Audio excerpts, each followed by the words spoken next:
football.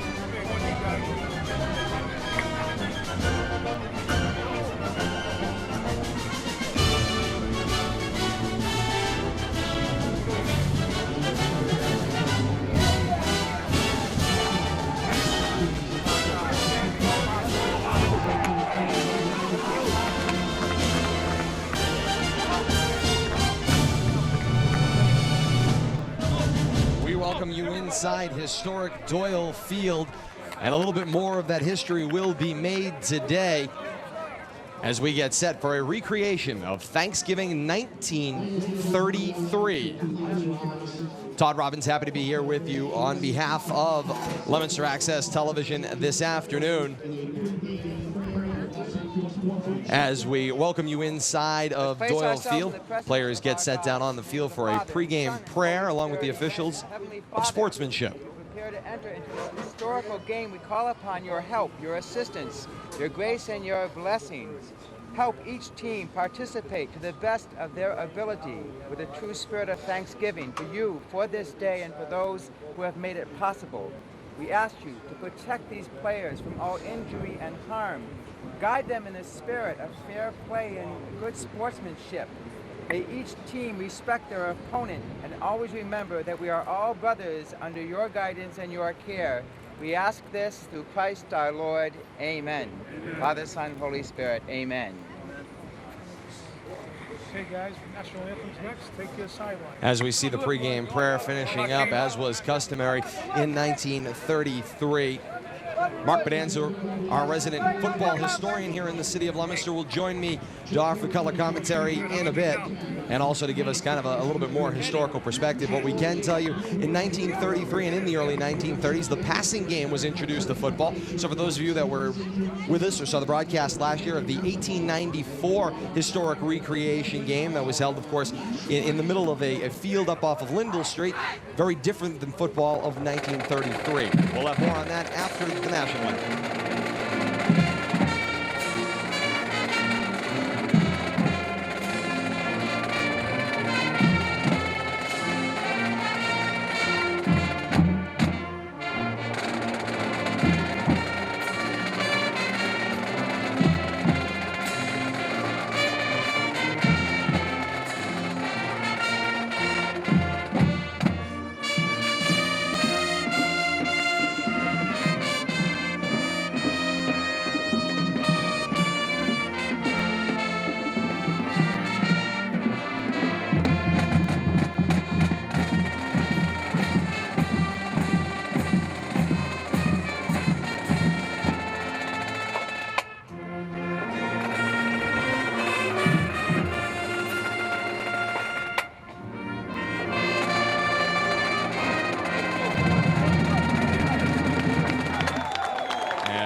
Get set to get underway with the 1933 recreation football game. Recreation, very important note there. This is not a reenactment as you would see in essence of a Revolutionary War or a Civil War reenactment, where the outcome is staged, where the situation is made to replay history. In this case, this is a recreation. It is being played under the same or similar conditions, using the same or similar equipment. The outcome is not staged. What you will see here today is practice football that will be played live and decided right here in front of you today on Leominster Access Television. Todd Robbins, joined by Mark Bedanza shortly. Happy to have you along with us today. Again, football in 1933, as we were saying before the anthem, is the point where you started to see some of the modern developments of football, some of the modern developments that you'd be more familiar with in today's 2010 environment. The passing game introduced in the early 1930s. And for more on that, we'll have Mark Bedanza joining me momentarily. One of the things we can tell you, players are wearing period-specific uniforms with period-specific helmets, leather helmets. And joining me now, Mark Bedanza, the orchestrator, the maestro, if you will, of all of this today. Mark, happy to have you along with us today on LATV. Thank you very much, Todd. Pleasure to be here. So, Mark, tell us the introduction really of modern football. If you're doing the comparison, the 1894 recreation game done last year, in the middle of the field under very, very different conditions. not the type of football people were used to seeing. This, in 1933 in the recreation, going to look a little bit more like modern football. Oh, absolutely. This is much closer to the modern game than the 1894 game was. 1894 game had a lot of the aspects of rugby integrated in the sport at that point. 1906, the forward pass was created. It's been refined constantly over the years, really even up to the present. In 1933, of course, there was a forward pass, although the pass was not how we know it today. There were some differences. Should probably go over those at this point for the viewing audience. One difference with the forward pass was that an incomplete pass on the second, third, or fourth down in any series not only carried with it the loss of down as it does today, but also carried with it a 5-yard penalty. The quarterback, when the ball was snapped, if he was going to throw a forward pass, had to be at least 5 yards behind the line of scrimmage. What the viewers just watched was a ceremonial kickoff. It was blown dead purposely just to ensure the safety of the players. Absolutely. So Leominster will take possession. First down and 10, ball located at their own 20-yard line. The 1933 reenactment game is underway. Leominster won the coin toss. They elected to receive the opening half kickoff. That 5-yard penalty on incomplete passes creates a whole different strategy Certainly. in the game. So does the win today. No doubt. Leominster comes out in a traditional double wing offense. Nico Mazzaferro at the theoretical quarterback position. Calls to the ball, backpedals. Looks up, pass, leap, catch made there. Nice catch made up across the 20-yard line up to about the 21. Be very interesting to see how this develops. Last year, you would have thought with 3 downs to make 5 yards, there would have been a lot of scoring, a lot of offense. Game ended 6-0, and that was actually typical of the era. Most of the games back then were a touchdown or 2. So we'll see what happens today. Except the real 1894 game, 40-0, correct? Yeah, Leominster the winner? That was an aberration. Yeah, no doubt. Mark Curley steps into the quarterback spot, takes the snap. He decides to keep after faking the handoff. Drives his way forward, gain maybe a couple on the play. Bring up about 3rd down and 7 coming up for the Blue and White Warriors. Some people going, well, wait, the Devils have been the Blue Devils forever. The Fitchburg has always been the Red Raiders. Not the case in 1933. No, anybody watching this broadcast who knows precisely when the Blue Devil moniker came into being, please let me know. I've been trying to figure it out now for about a year. I've talked to some people who went to school back in that era. The first reference to it was in 1953, or the earliest reference I could find was in the Sentinel in 1953. But it doesn't seem to have a point of demarcation. It just sort of gradually grew on the team. So at some point, the Devils went from Blue and White Warriors to Devils. That's correct. All right, so today they are the Blue and White Warriors. Mazzaferro takes the snap, handoff coming on the end around. Nate Como on the carry. Gain maybe a yard on the play. It'll bring up 4th down. 4th down and about 5 for the Blue Devils. Ball sniffing their 25-yard line. Looks like we're going to see our first punt of the day. This ball has got a lot more give to it than the ball today, so you can really get your foot into it, and you can understand how a player like Jim Thorpe did a legendary drop kick. I think it was 63 yards, if I'm not mistaken, back in the early part of the last century. You could kind of get a better feel for that when you feel this, when you look at this ball and you see how it's kicked. What was the developmental changes between the football in 1894 to this point in 1930? Were there a lot of changes? Yeah, the ball keeps getting narrower. Okay. More sphere-like every year. The 1894 ball was 24 inches at its midpoint, measured around. This ball is 22.5 inches, so okay. quite a bit skinnier than the 1894 ball. Today, the ball at the midpoint is 21.5 inches, so 1 inch difference between the current ball and the ball these guys are playing with today.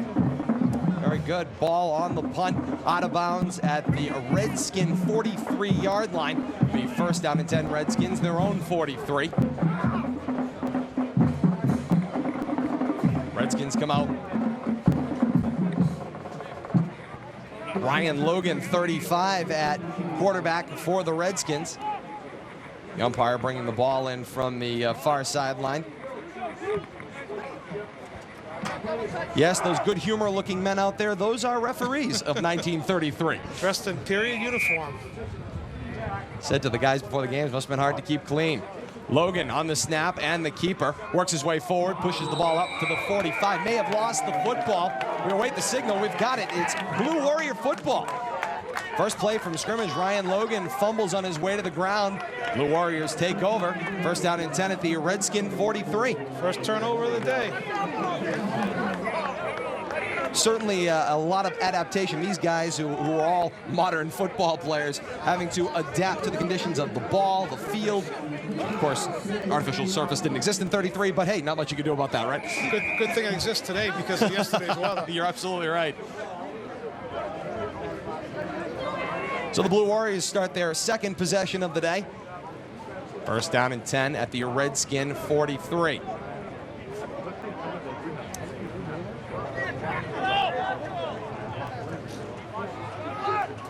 Warriors trying to get some players out on the field. They need an extra tackle up along the line. Coming dangerously close to a penalty for a delay of game, I think. Play clock situation back in the day? I imagine it was 30 seconds. I'm not exactly sure. All right. The refs have done incredible research. Handoff inside, first big run of the day. That's Adam Cordio working his way forward. He's got the first down of the day up to the Redskin 30, make it the 29-yard line. Peeled off a nice one. A very familiar looking I formation there, something the Devils use still today as their base formation in 2010. Cordio came up a little gimpy on the play, all the way over to the bench he goes. We'll check on him. Looks like he might have got stepped on the foot. Certainly thinner padding these days in 1933. Leather helmets, not the revolution from Riddle that exists today. No. And very thin shoulder pads I saw the guys out there wearing as well. They're actually wearing shoulder pad cushions. They have the same profile as what the shoulder pads were back in 1933. So not a heck of a lot of protection. Offset I, Nico Mazzaferro under center. Checks the line, the snap, the handoff to the fullback, first man through. He got whacked and then taken down up to about the 28, maybe gains one.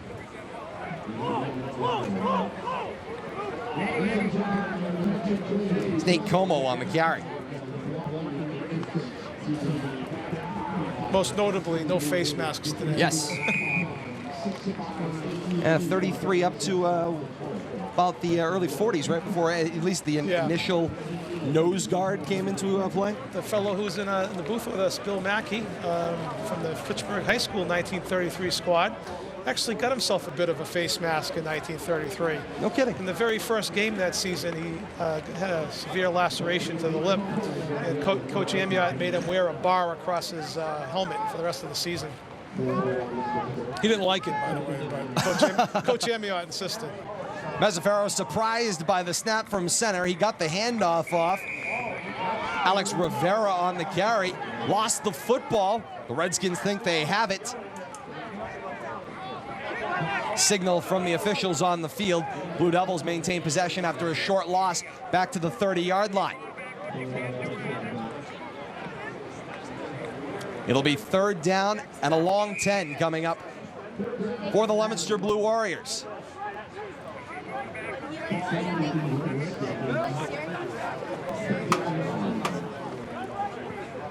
Mazzaferro coming in with the play from the near sideline. They're talking with Coach Dave Palazzi and Gil Donatelli down on the near sideline.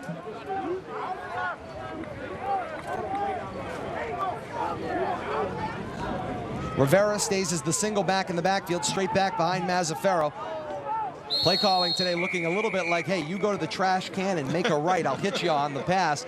And the Blue Devils take a timeout on the field. It gives us an opportunity to talk a little bit more with local historian Mark Bedanza. Mark, a lot of history, done a lot of research, wrote the book 1933. I mean, how is it that you were able to translate that into what we're seeing today? Well, it's the sort of a synergy, obviously, between the book and the game. It's just a tremendous, living history display, and pleasure to do it. A lot of great help from wonderful people, the organizers, the players themselves, and so many other people have helped out with this. And of course, our good friends at LATV. And so forth. And there's a lot of interest in it. We actually have a couple of fellows in the booth here today who are broadcasting this live in the New York City area. You can believe that. And I think it's unique. And last year was a great success, so we decided we'd try it one more time. And here we are today. Harder to do a 1894 recreation or a 1933 recreation? They're different. I don't know whether either one was harder. The 1894, we had to build the field. Yep. So in one sense, this particular game, we didn't have to build the field. Mazzaferro on the quick flip reverse, going left to right across the formation with Nate Como. Gets up across the 20-yard line, pushed out of bounds at about the Redskin 19. Very close to a first down. They actually mark him back across the 20 at the 21. Be about a yard shy. 4th and short coming up for the Leominster Blue Warriors. First big play of the game. Yeah, no doubt about that.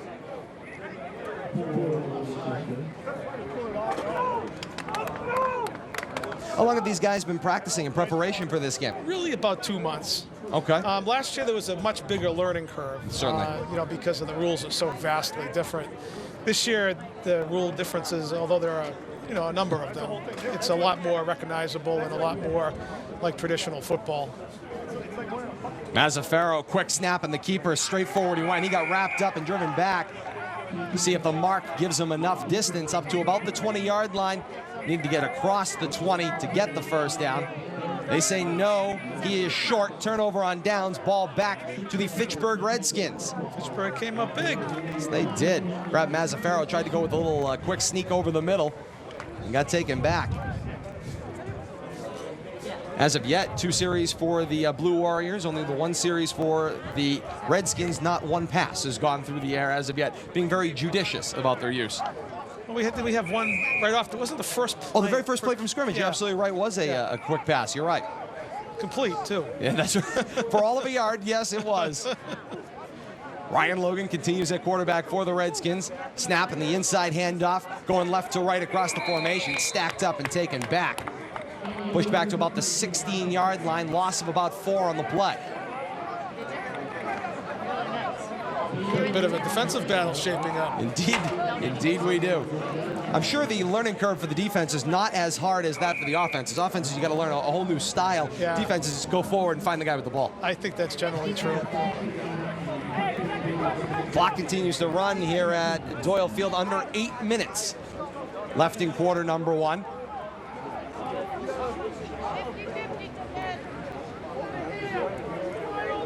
Logan, the snap. Handoff inside, man bounces off a tackle. That was Ed Wizikirk. May have lost the football.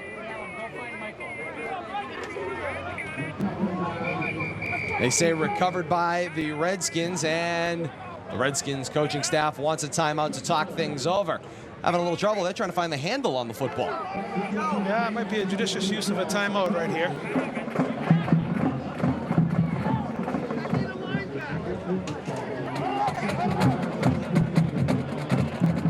Crowd on hand here today at Doyle Field. Most of the crowd right actually underneath our press location, going on the theoretical home sideline of the field. Going the full length, Mark. Got a pretty good crowd for a beautiful Saturday. It's filling in. The visitor side is in the shade, and don't think too many people want to be over there. Now, there was a point, actually, just trying to remember a little bit of my history, where Leominster actually had a home side of the field that was on the other sideline. That's a new one on me. That's a new one on you? That's yeah. a new one on me. I believe, I'm trying to remember what the arrow was. I was told that they actually were on the opposite side of the field at one juncture. Oh, they probably decided that the sun was the way to go. I was going to say, the sun angle definitely is in favor of Leominster being on this sideline. Logan drops a pass off, complete to what appeared to be a lineman. 57, Matt Elgarin on the catch and carry. May have lost the football again. Looks that way. Referees getting together. They say it's a Blue Warrior football. So they flip the forward pass from Logan to Matt Elgarin. He gains a few, loses the handle, and the ball is recovered by the Blue Warriors. Happy to have you along with us today from Doyle Field. Todd Robbins alongside historian Mark Bonanza on Leominster Access Television's coverage of the 1933 recreation football game. A last of its kind, I'm told. Yeah, I don't think we'll be doing this again, Todd. This is like planning a couple of weddings at the same time. It's a lot of fun, but and then it loses its luster, too. Certainly. You know, you can only do the same thing so many times, but not saying it never will happen again, but I think it'd be a long time before it ever happens again. Nico Mazzaferro continues in that quarterback position, leading the offense for the Blue Warriors. Strolls to the line, offset I. I backfield behind him has Alex Rivera dotting. On the snap, on the little play action fake throw over the middle, short of its intended receiver. The penalty. Flag down on the field. That was a pass on first down, so they shouldn't face the loss of yardage, correct? No, it shouldn't be a penalty for a second, third, or fourth incomplete pass. Well, the signal looked very similar to illegal forward pass against the offense. Yeah, I guess that's what it looks like. Maybe he wasn't 5 yards back. I didn't see that, but reminding the viewers, he has to be at least 5 yards back from the line of scrimmage. Led to a lot of that backpedaling. You know, today you have the very traditional drop back passer, kind of as more of a sidestep, where they were more of a backpedal out of the snap. Yeah, they've been in pretty traditional modern football formations for the most part. Haven't seen much of the shotgun, although looks like he's in the shotgun now. Indeed he is. Shotgun with the single back standing next to him is Alex Rivera. Mazzaferro, the quick back pedal, flips it off. Pass is complete. Man ducks the first tackle, gets across the 25, stacked up and driven way back. Point of farthest progress brings him up to the 21-yard line of the Redskins. A lot of action been going on between the Redskin 20 and 25-yard line over the last few minutes. Ball's a little stagnant. Those, apparently it likes that part of the field. No doubt.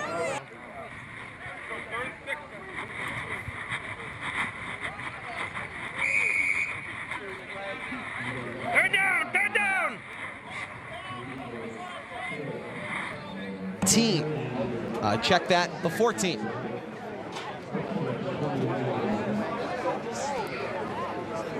The shotgun was almost was the predominant formation used in 1933 by both Lumsden and Fitchburg. A lot of times shifts in the backfield before the ball was snapped. Oftentimes the halfbacks passed. In fact, in Morris's is not, the halfback was passing the ball. So quite a bit different than what we see today. End around coming from the far side, coming right to left. The handoff went for Rivera coming on the end around. Works his way up to about the 15-yard line, be about shy of a yard. Bringing up fourth down. Fourth down the spot, about the 16. Another big down for the blue and white Warriors. A lot of misdirection used back in the day, as you said, with a lot of shifts going on pre-snap. Leominster used what was called the Rockne system, the Newt Rockne system, famous coach, of course, for Notre Dame, which prioritized deception and then speed and then power last. Fitchburg back in those days used the Warner system, or Gene Pop Warner, famous football coach, of course, from the early part of the last century. And that system emphasized power, then speed, and deception last. Offset I behind Mazzaferro, hard count. And he wasn't able to draw them off, so the Devils will call a timeout. That's a little bit of modern football chicanery, if you will. Yeah. Try to go with the hard count, see if you can get the defense to jump. Well, it's a good statistical play. You never know. That's absolutely right. Well, you're in a situation here which, whether it was 1933 or 2010, probably a little too far away to kick and a little bit too close to punt. Actually, a lot too close to punt. So you're in a situation where you're in four-down territory.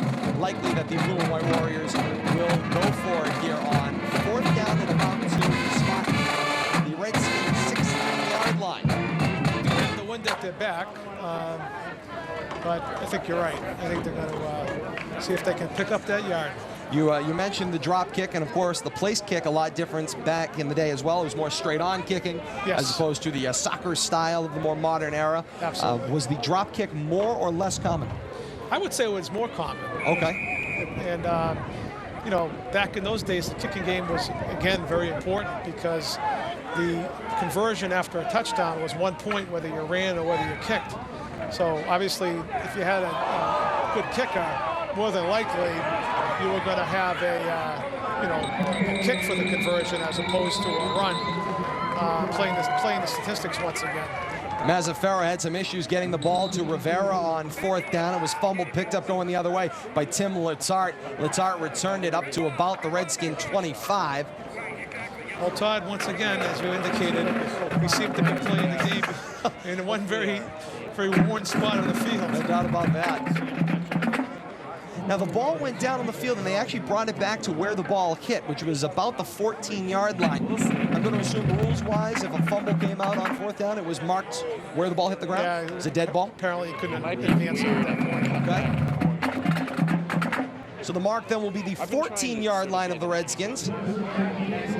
Redskins certainly have not had the benefit of field position as we've chronicled, as we've worked our way through quarter number 1, just under 3.5 minutes remaining. Logan will go under center this time. Straight back eye behind him. Snap, handoff to the second man through. Lost the football again, but may have got back down on top of it. Got it across the 15 up to about the 16-yard line.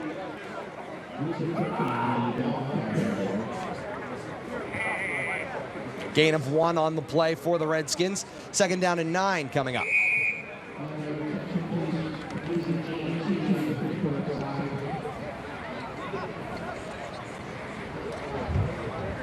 Ball shifted to the left hash here for 2nd down and 9.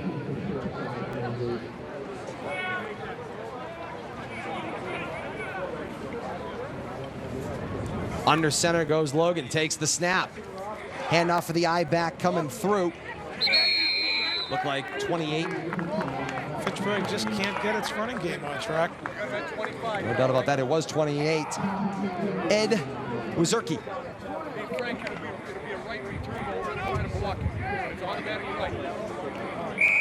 These period-specific uniforms, a little bit easier to read the numbers on the back than on the front. The symbols have anything to do with anything? I've seen some different things. I saw at one point in some of the video we saw at the Hall of Fame induction an equal sign at one point. Yeah, you know what it looked like? Those were just really to keep the ball stable in the ball carrier's arms. Okay. There really was no other purpose than that. And then as the passing game developed, they needed numbers, of course, as they started realizing that having numbers would be easier to figure out who the designated receivers were. Logan back to pass, leaping interception made. Big INT there, nice catch coming from the far side. 55 on the catch is Mike Gentili. He got up, made the interception around the 28-yard line, and the blue and white Warriors take over once again. Very pretty play. Indeed. Nice pass from Logan, the best one we've seen all day long. Unfortunately. Yeah, I was going to say, hung up there for him, and Gentili got underneath it. Gentili, a former linebacker at Leominster High School. That's correct. Played a little fullback as well. And now, actually, on the present coaching staff, I know he arrived just a little while before game time. I believe was coaching the JV squad. That's correct. Out at their game today against Wachusett. He's having a big football experience today. That's right.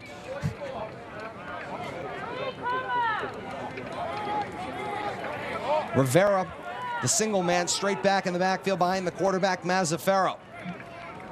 Pair of receivers to each side of the formation. Mazzaferro asks for the ball, sweet pitch coming to the left, and whistles kill the play.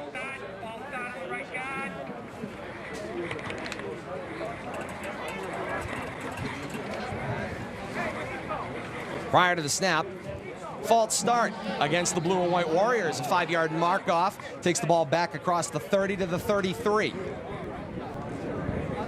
1st and 15 coming up.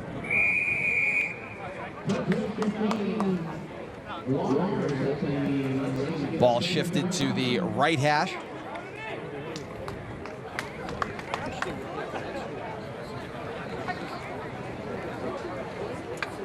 Out of the huddle, the blue and white Warriors of Leominster come walking to the line.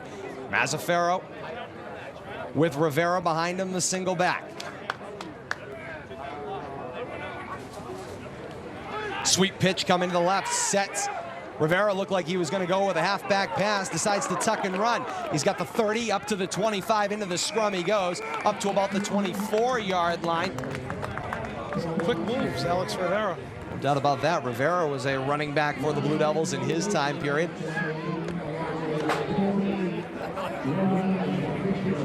Back on the 25-yard line. Yeah, I was going to say right back in between the 30 and the 15. It's been a 15-yard area of the field we've seen quite a bit of. In the first quarter of action, here from Doyle Field, 1933 recreation football. About 18 seconds showing on the scoreboard clock inside Doyle Field. Obviously a beautiful modern Daktronics board. They kept it on the old watch on the wrist, right? Sweep watch was the method back in 1933. That's correct. We were joking a little bit up here, maybe an hourglass. Turn it over, run out of sand. Horn signals the end of quarter number 1. The Devils get one more playoff, make that the Blue Warriors. Gain of maybe a half a yard. And so ends quarter number 1. And at the end of quarter number 1, 1933 recreation football, it's the Leominster Blue and White Warriors, nothing. The Fitchburg Redskins, nothing. Leominster Access Television's coverage of the 1933 recreation football game on a beautiful day here from historic Doyle Field. Another chapter of that history being written in recreation form today. Todd Robbins alongside Leominster football historian Mark Bonanza. And Mark, talk about the 1933 game as it was. What were the conditions in that 1933 game? It's a sunny day. Reasonably warm. Thanksgiving time, of course. Yep. Played on November 30th, back when Thanksgiving was on the last Thursday. Before the merchants got hired out. So, but it was, I'm sure not as warm as it is today. Back November 30th. It was decent conditions. It was a pretty high-fought game. Fitchburg did prevail in 2012. Ronnie Cahill missed a very critical extra point. Back then, conversion after a touchdown, you needed 2 scores, a touchdown and without that 2-point conversion, you needed a touchdown or a field goal to overcome the lack of that extra point conversion. And of course, the matchup of the era was Ronnie Cahill for Leominster and Bill Mackey for Fitchburg. Absolutely. But talking to Bill Mackey, they never considered themselves counterparts, or they were just one other guy on the squad. And that's the beauty of it. And one of the things that motivated me to write the book was just to capture that humble leadership that these men displayed. Really a testament to their time and a testament to them and their teams. So the teams change ends to start quarter number 2. Quick pitch for Danny Sanabria. Sanabria wearing 11 there. Works his way up the middle, and the pitch going from right to left across the 15 and up to about the 11-yard line. First down for the Blue and White Warriors.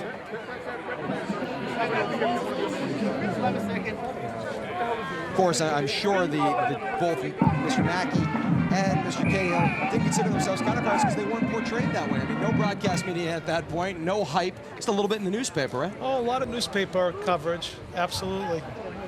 Newspapers covered high school football with the same vigor that they do today, even more so maybe. Certainly no 24-hour news cycle, no internet, no TV, no radio even in 1933. Oh, no, plenty of radio. All right, the inside handoff we went.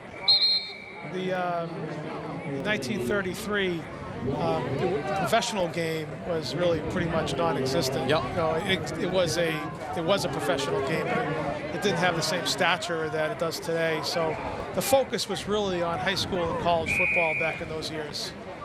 In 1933, actually, the pros played their first championship game when they had 2 divisions. That was the first time they divided the league into the East and Western division of the NFL, and they played a championship game.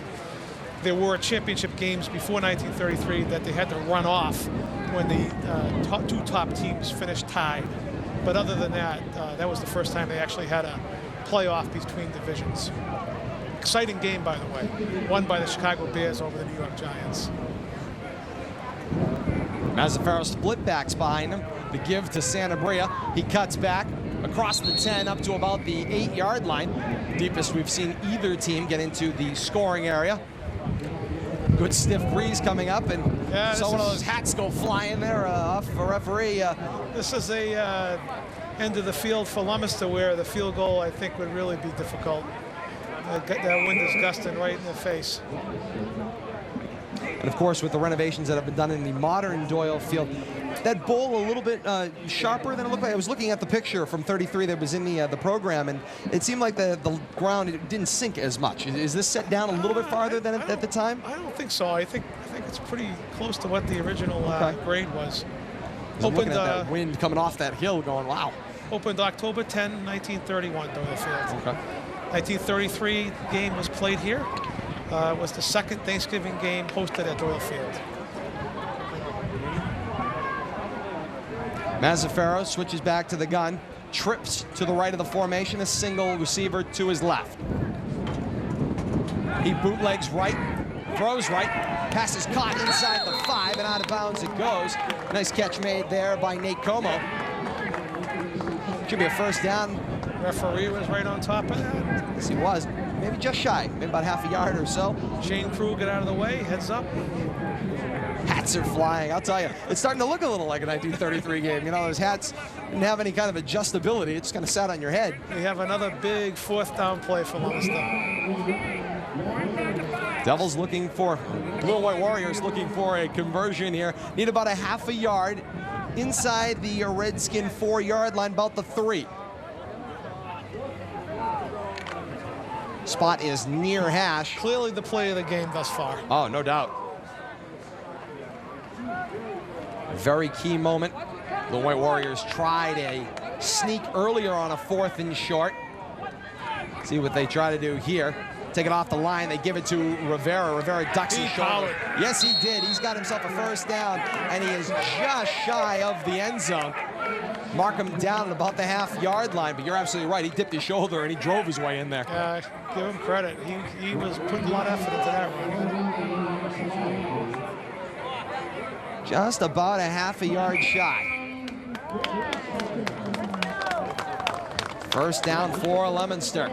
I think we're going to see Nico Mazzaferro take another quarterback sneak. I'm not sure, but certainly not far to go. One of the things we always talk about in modern football, when you only have a half a yard to go, why do you ever take the ball off the line of scrimmage? Yeah. Just a little snap and go, but one never knows. Might be looking to the center here. This should be Mark Curley, if I'm not mistaken, right? Yep. That's Mark Curley at the center position. I was joking with him before the game. It's probably the lowest number he's ever wore while playing in the center position. 28 out on the field today. Under center, Mazzaferro shifts the backfield behind him. The snap, the give to Rivera. He drives his way in. He's got 6. Touchdown, Leominster. Mark O'Toole Curley. Yes. 5 generations of Curleys, O'Tooles have played in the Leominster football heritage. His grandfather played in the very first Leominster-Fitchburg game, October 20th, 1894. Just up the hill from here, top part of Doyle Field. No kidding. Yeah. That was where the original was held. All right. That was a trotting park. Okay. And that's where they used to play football back in those days because it was an open field. And they played there until 1917. Then they shifted up to behind the old high school on West Street where they played from 1918 until Doyle Field opened in 1931. Extra point attempt coming up here. Showing a little bit of that soccer-style mark-off there as the modern players try to adapt to this system. Flags kill the play. Steve Modica is going to try the kick. A little pre-snap motion against the Blue and White Warriors will be a 5-yard mark-off. This is a very important play. Like I said, without a 2-point conversion, you know, if you can hold the team, if you can hold Leominster from converting here, and Fitchburg can score and convert, then you need it's a whole nother score. They'll be kicking the ball from about the 14 is where it will hit the ground. Snap, they get it down. Extra point is up, and it is no good. They say wide to the left. So the Blue and White Warriors come back up the field with a 6-0 lead. I didn't catch who the holder was, but he did a heck of a job getting that ball. Yes, he did. We were talking earlier about media. Yes. Actually, the Boston media newspapers covered Leominster and Fitchburg pretty much throughout the season, 1933. Kind of started when Leominster beat Quincy by 46-0.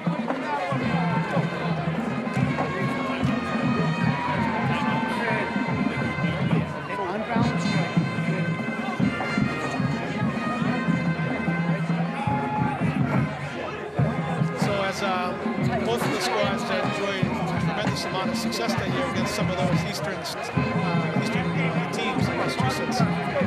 Fitchburg beating Arlington and Brockton, Leominster beating Quincy. The Boston newspapers paid attention, I'll tell you that. And Boston newspapers were really the ones who deemed the 1933 Thanksgiving Day game as being the unofficial state championship. Yeah, that was going to be my next question to you. Of course, you said a lot of the focus was on, of course, high school and on college football in the era. What was the division like? I mean, did every town have a team? Did every school have a team? I mean, how many participating teams were there in football at that time? Very prevalent sport. Okay. Played in high schools all over. It was a great diversion and entertainment for people, and they loved the game just as they do today. In fact, in some ways, with the lack of it, they entertained themselves with things like this, because today we have so many choices, of course, to turn on the TV and 200 channels. Yeah, and there's still nothing on. Yeah, exactly. There's no television back in 1933. Radio was the chief source of entertainment. In fact, Leominster had a very significant piano case and piano industry up until the 30s, and people before the advent of the radio, really sat in the parlor and around the piano and sang songs. No kidding. When the Depression came along, and the radio came along around the same time as the Depression, then that kind of killed the piano case industry and really put it to rest in Leominster, because people stopped using the piano as their form of entertainment. Redskins bounce off a tackle there. That was Wizerki again. He gets another couple of yards. Redskins moving the ball the best thus far. 2 plays, they've moved themselves 8 yards. They got a third and about 2 coming up across their own 25 up to about their 27-yard line.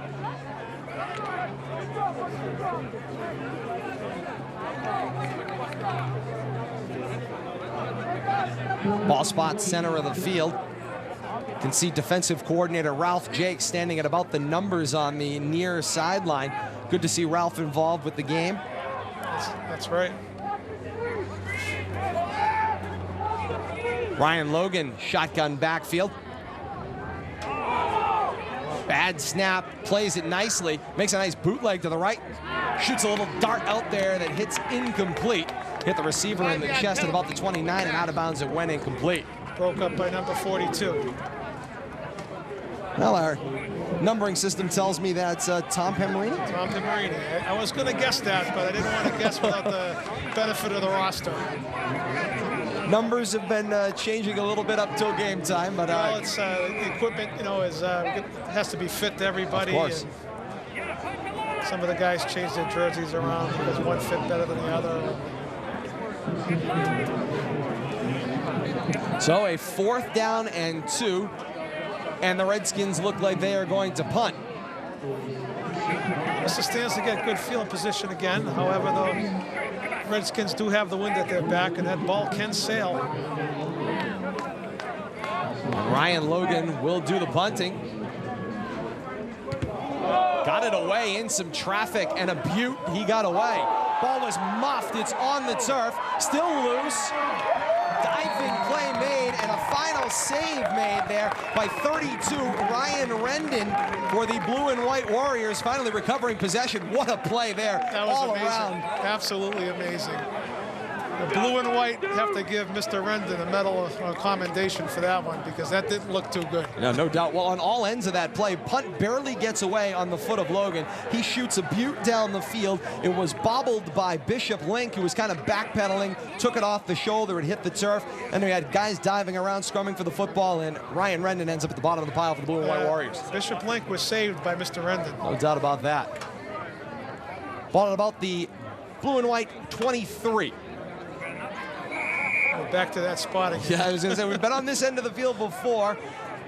This time, though, coming out from the end zone to our left, with the blue going left to right. here in the second quarter of action. They are up 6-0.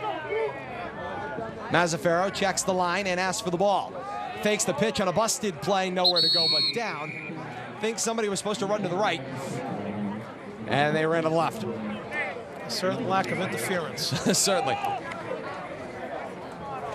Short loss in the play. Bring up about a 2nd and 12. Mazzaferro into the huddle he goes. That old-time way, gets down on one knee in the center of the huddle, gives him the little diagram in the dirt. All right, here's what we're gonna do. Of course, the dirt's synthetic in 2010.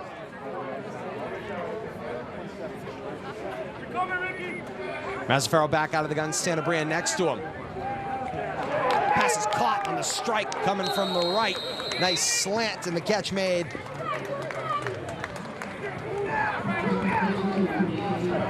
Sorry about that, Todd. Oh, no worries. I ducked out to broadcast a little bit media in New York City. Very unique today that this game is actually being carried live in the metropolitan New York area.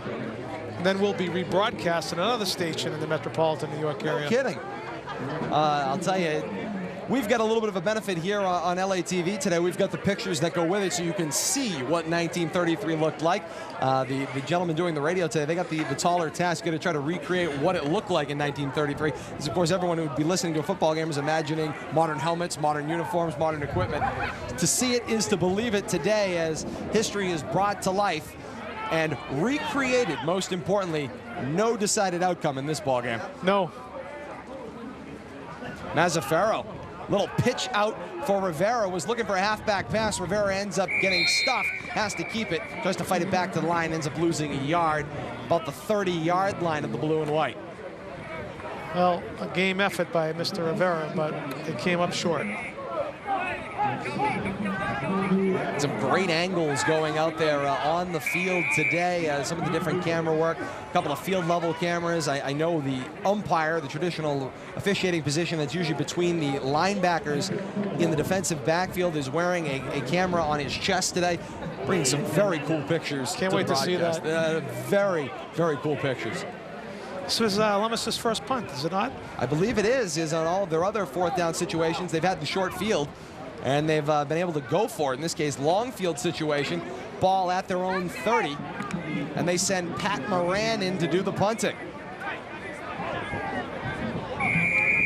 Flag flies. Referee was looking at his watch. I'm going to guess for a delay against the Blue and White Warriors.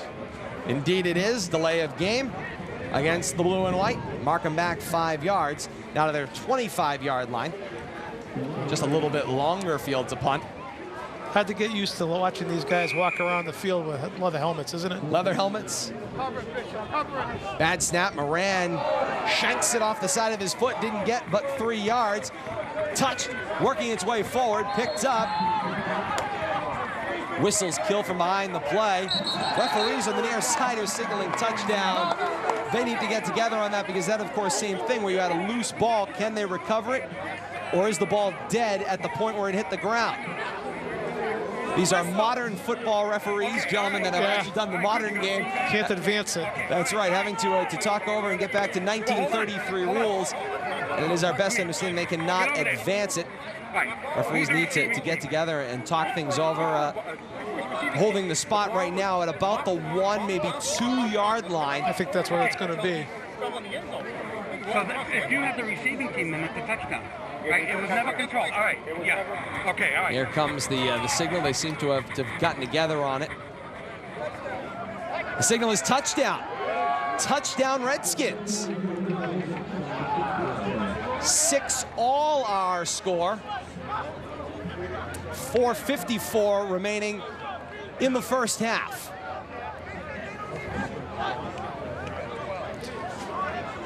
A little hard to see from this angle down there what exactly happened, but it appeared it was blocked or shanked, one or the other. It was hard to tell. The kick didn't go very far.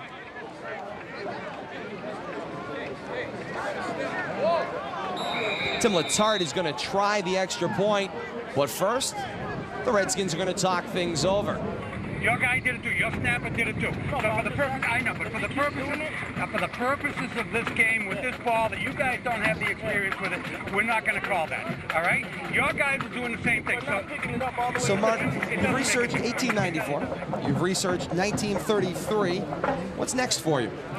Well, I'm actually researching a book now on the life of former Celtic JoJo White. Okay. So we're a little shifting out of football for a little while into the round ball. Yes, sir. Or a rounder ball than the 1894 ball. That's what I was going to say. No, it was a lot of fun researching the history of Leominster football. The heritage is just amazing. And, of course, the Fitchburg rivalry is a big part of that heritage. Starting in 1894, 116 years, 126 games. The series is tied 58, 58, and 10. And that is amazing. That's according to my... Extra point is blocked. And that'll end the play. Play blown dead. It's a bad snap. Holder did a nice job to get it up, but at that point, the timing of the play was off. Easily, the defense made it through and batted it back. We got a little excitement going Yes, here. we do, and the crowd getting into it as well. Very neat day on this warm Saturday at Doyle Field. I'll tell you what a gem this is for the city and has been since way back when Mr. Bernie Doyle donated it. I think Mr. Bernard Doyle would envision this 1933 football game being played here in 2010. I don't know. I mean, even with the renovation, I mean, with what it was, I mean, the field was beautiful and was state-of-the-art at its time, worked its way through the developing era, and then with the renovation project that's been done here at Doyle Field, yeah, I don't know if in 1933 it could have envisioned all of this, but great job that's been done. The Doyle Field Foundation, along with the Doyle Field Commission. None of the Thanksgiving games between 1918 and 1930 were played in Leominster. Every single one of those games was played at Crocker Field because Leominster didn't really have a field that could compare. And that was the motivation, in large part, for Bernard Doyle to provide this magnificent facility. Mazzaferro, the snap on the delay, handoff through to Rivera. Flag flies from the far side of the field. We'll await the signal.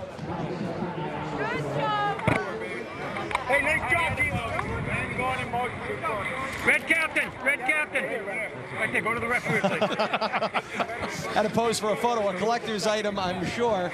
Okay, Mr. Jack Selly on the camera.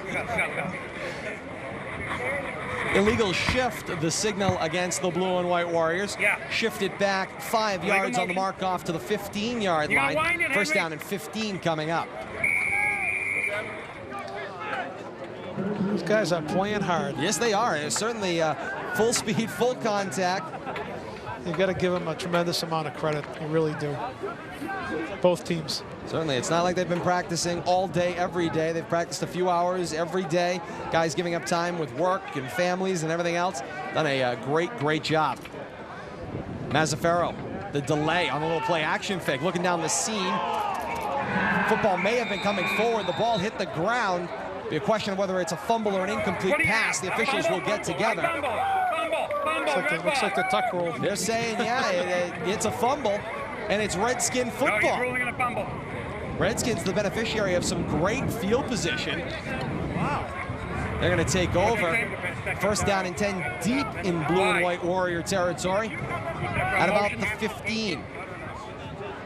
Make it the 10, actually. Well, the blue and white have their backs against the wall. Yes, they do. They have to come up with a defensive effort here. See what they can come out with.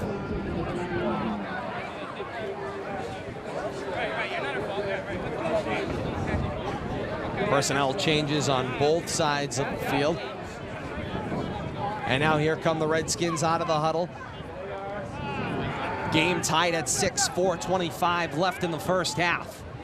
I backfield behind Logan. Snap, the handoff of the man dotting the I. 28, Wazierski again. Gain of about 3. Up to about the 6.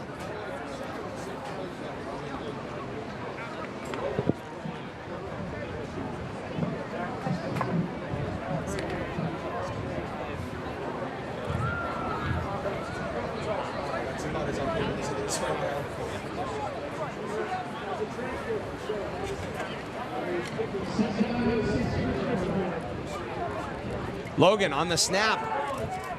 Bootleg fake. He got stacked up in the backfield. Pat Moran, the first in on the hit. He got stood up on his head there a little bit as well. Not as much protection in those leather helmets. No, there's a little bit of a retractor with straps in the crown of it, but it's not going to give you very much protection.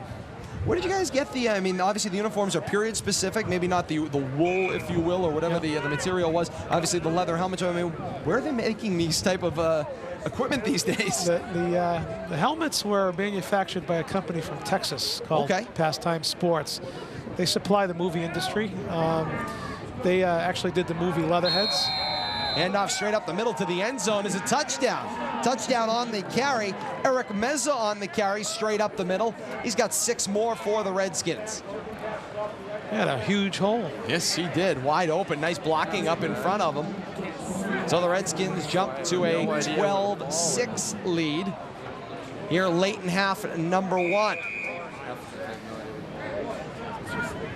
Looks likely here that they will attempt the traditional point after. A very important one. Indeed, Tim Letarte. Good snap, ball down. Letarte puts his foot into it, and he rips it through. 13-6 our score as the teams come back up the field. 3:34 left in half number 1. Very big kick. Oh, no doubt. Lewiston needs 2 scores now. Alongside Mark Bonanza, Todd Robbins, happy to be here with you for Leominster Access Television's coverage of the 1933 recreation game, a sun-drenched historic Doyle Field today. Great pictures being brought to you by the folks here at Leominster Access Television. Obviously, as we talked about right off the top, for those of you just joining us, we had a ceremonial first kickoff, and the play was blown dead, and from there, the kicks are just being recreated as touchbacks. So both teams, after touchdowns, taking over, obviously the opposition taking over, first down and 10 at their own 20. Yeah, just to try to add a little safety to the game. No doubt about that. Just a little bit. Yeah, a little bit. Santa Bria will take over at the quarterback. Fakes the handoff, tries to keep it. Santa Bria ends up losing 4 yards on the play, maybe more. Back across the 15, all the way back to the 11, a 9-yard loss on the play. Tried to get away from the defense, and it seemed like right off the snap, a great jump by the Redskins. They were in the backfield before Santa Bria had time to even breathe. That's the first time that Leominster lined up 2 guys sort of in the shotgun where either one of them could have received the ball from center. And that was the situation, too. You didn't necessarily have a named quarterback. It was a position, but the ball could have been snapped to, as you said, anybody in most of those backfields in the 30s. That was really the principle of the game back then. They shifted a lot in the backfield, too, so you really never knew who was going to get the ball.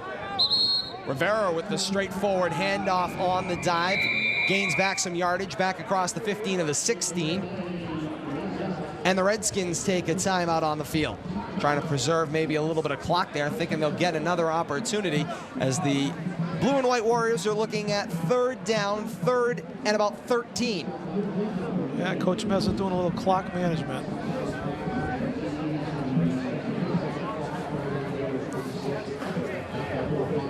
Just got a visit from Coach Cosenza. It was nice to see him. Absolutely.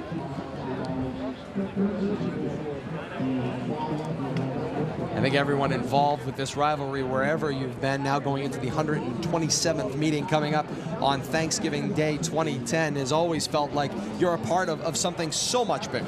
I mean, it's just so much bigger than yourself. But it's just, you know, where else would you go on Thanksgiving morning? No, I mean, it's great. From 1894 on up. Great tradition here in this region of the state, obviously. And, you know, as I researched those many years, I came to one conclusion that, you know, your rival, whether you're Fitchburg or you're Leominster, is really important, because without that rival, the season's not the same. So as pointed at sometimes as those games become, I think the youth especially have to keep that in mind, that other team, Fitchburg or Leominster, really provides them with the stage in order to have that wonderful opportunity to play in such a big game. 3rd down and about 13, Mazzaferro in the shotgun snap. Backpedals 5 steps, looks down the seam, passes deflected and incomplete. Almost intercepted by a couple of different Redskins. And you know, Mark, you make a great point that each of the other towns really gives the other the opportunity to be successful. And it's not just in football. Obviously, it's gone on in industry where it was paper versus plastic. It was all these different things between both Leominster and Fitchburg. Yeah, it's been an interesting history because, you know, when it all started, especially in the early part of the 20th century, Leominster wasn't nearly the size of Fitchburg. It was generally about 1/3 the size of Fitchburg back in those years. And with the exception of the little teams in their very first game, it was very difficult for Leominster to compete. But the tradition in Leominster has always been to play bigger and better teams. On the punt, snap over the head and out the back of the end zone. Looks like we got a safety. 2 more points for the Redskins. Special teams is having an impact on the blue and white Warriors. Indeed they are. And you know, I heard you the other night. We're at the Leominster High School, the inaugural induction of the Leominster High School Football Hall of Fame. We'll talk a little bit more about that in the second half, about the individuals and the teams that were recognized. But one of the things you said in your speech about the situation is that, you know, Leominster was once a very rural community compared to the more urban Fitchburg. And, you know, it's funny how today Leominster is more the center of commercial and considered more the urban center maybe than Fitchburg is they don't see quite the commercial development these days. It's amazing how things change over the years, you know. But back in the 20s, especially, Fitchburg was a mecca of industry and commerce. They had, you know, probably, like I said, a population of over 30,000 people. In fact, there were 30,000 people living in Fitchburg in 1900. Wow. You can believe that. 1876, Fitchburg had the largest exhibit at the World's Fair out in Chicago. So, you know, Fitchburg really had a lot going on back in those days. So for the Leominster to try to compete with Fitchburg was really something. And then he had a coach. They had Coach Ambiot, who 2 years out of high school took over the Red and Gray, not only as its football coach, but as its athletic director, and had an amazing record. 25 years, he posted a .724 winning percentage in football. Coming back up the field off the safety, ball spot, the 20-yard line for the Redskins. Set back to pass, looking down the seam. It was a go-get-it type pass, and just out of the reach. Ryan Logan that time was the intended receiver as opposed to coming out of the quarterback spot. Pass was sent upfield. Stretching the field. Yeah, no doubt. Is that 26 or 36 that sent that ball upfield? It was either Andrew Elgarin for the Redskins. Didn't get a real good look at the number. Whoever it was threw another one. A great tight spiral. As tight a spiral as you could throw with a ball of this shape. Ball's a big ball, and getting your hand around it isn't easy. You got to have a pretty good size hand.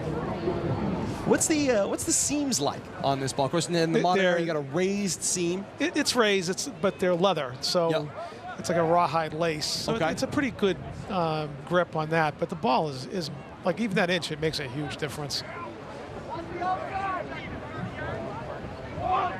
Straight back snap, 28 to Wazerski. Flag flew in from the far side. Those familiar with Canadian football, their flags are red. And of course, in 1933, the referees' flags here in the United States were red as well. I think you're used to seeing some of that red on the field. You had your hand wrapped right around him, 49 holding. We've got our first torn jersey out on the field. Well, they even have a number to go with that. Look like 60, or at least a piece of 50. 50. Let's see. Dave Martineau. Dave Martineau, yeah. He's currently got a very wide collar on that shirt. He certainly does. Yeah, you got it. That's your last one. Referees are getting together, I think, to come to an agreement on what the flag was on and what the enforcement is. 25 seconds showing on the scoreboard clock. I think they're trying to decide if there's any time left on the clock at this point in half number one. Well, the scoreboard is official. Okay. So 25 seconds, the supposed time. Our score as we head down the stretch here, 15-6 as we head down the stretch here in half number one. we'll step aside coming up at the half. And then in the second half, Mark Bedanza and I will be back. We're going to talk a little bit about the inaugural induction of the Leominster High School Football Hall of Fame. It took place Thursday night. Of course, this game kind of the capper on a big historic week of reflection here. Of course, in advance of the 127th Thanksgiving Day Classic coming your way right here at Doyle Field You got 37 at the seconds. end of November. We're going to break the tie. Yeah, that's right. The tie will be broken. Again, how many ties have been in according to your research? 10. 10 ties. And I think under the modern tiebreaker rules, a tie is possible. Okay. If I'm not mistaken. After a certain number of tries, I think, under the MIAA rules. Yes. Not entirely positive about that, but I think you can still have one. Well, I mean, we're still in the day where the coaches can agree not to play the tiebreaker, so we haven't got to uniform rules on that yet. Yeah. But someday soon, hopefully. I was talking on last night's broadcast on WPKZ about the lack of a state champion in high school football, a legitimate state champion in high school football in Massachusetts. One of the many controversies. I believe the Redskins kneeled on the ball to start the clock. It's like they're just going to try to kill it. The officials getting together. Clock is stopped with 16 seconds left. And there's the fire of the pistol. That is the end. Cameraman Bob Sauer's holding his chest. My mom. Is that a registered handgun? What was that? That's the end of the first half with our score. The Fitchburg Redskins 15. The Leominster Blue and White Warriors 6. So, Mark, the end of half number 1. Is it what you were expecting? A defensive battle for the most part? Maybe a couple of special teams plays? It was interesting. I would say that it's about what I expected. Interesting to see the play. I mean, really hard-fought battle out there. Those guys have been playing their hearts out. Give credit to all of them. And a competitive game both ways. I mean, you know, Leominster had a couple of bad breaks with their special teams, but take those out of the equation, and it's a pretty close game. Absolutely, been a pretty close game, and nonetheless, a lot more to come here on the second half of action on LATV. You're going to want to stay with us. Mark Bedanza and I will be back. As I said, we'll talk about the recent inductions into the Leominster High School Football Hall of Fame. All that and more, including the second half of action. Our score at the half, Redskins 15, Warriors 6. More to come. You're watching Leominster Access Television. As we come back to historic Doyle Field, Todd Robbins for Leominster Access Television. Happy to have you along with us as we get set to start the second half of action. Score, the Fitchburg Redskins 15 and the Leominster Blue and White Warriors 6. Recreation of the 1933 Thanksgiving Day Classic. So happy to have you along with us on this sun-drenched day at historic Doyle Field. Mark Bedanza rejoins me momentarily, but we get set to start half number 2. The Blue and White Warriors send the ball down the field. It's a beaut. And it will be marked down inside the Redskin 10. Mark, as we get set to start the second half of action, what kind of adjustments do you think the teams can make going into the second half? I think they're going to probably open it up a little bit. Leominster, I would think, with some passing. Need to pile up a couple of points here. So far, Leominster's record in these recreation games, not so hot. Currently, the 0 for 1. There will be no rubber match, so it's either going to be 1-1 or 0-2 from the Leominster perspective. So he says today. So he says today. That's why I'm saying it. It's on record. We can go back and check the record. Redskins have the ball. Again, those kicks ceremonial to start each half. They take the ball first down and 10, their own 20. Snap for Ricky. Gets the ball out of the shotgun, gets it back to the line, maybe a short loss. By the way, I had a chance to confer with the referees during the half. In that play down in the corner of the end zone, the ball no one had possession of it until it went into the end zone. Okay. Which was the call. So we were correct. You cannot advance the ball, of course, on the fumble, but Like I said, there was no possession established on the field of play, only in the end zone. Gotcha. Well, glad we got a little clarification there. Yeah, we went upstairs to the booth. Yeah, I was going to say, we got the replay review. Second and a long 10 up here was Ricky at the quarterback spot on the snap and keeper. Loses yardage as he's taken back and finally tackled back around the Redskins 16.